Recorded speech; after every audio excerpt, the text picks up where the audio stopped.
मुंबईच्या gateway of India येथून एलिफंटच्या दिशेने निघालेल्या नीलकमल बोटीला नौदलाच्या स्पीड बोटीनेच धडक दिल्याचे भीषण अपघात झाल्याचं समोर आलेलं आहे।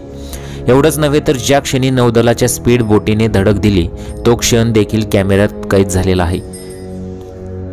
खोल समुद्रात बोट उलटल्याने त्यात जीवितहानी झाल्याची भीती आता व्यक्त करण्यात येत आहे। दरम्यान या दुर्घटनेची माहिती मिळताच भारतीय तटरक्षक दलाकडून तातडीनं बचाव कार्य सुरू केलं।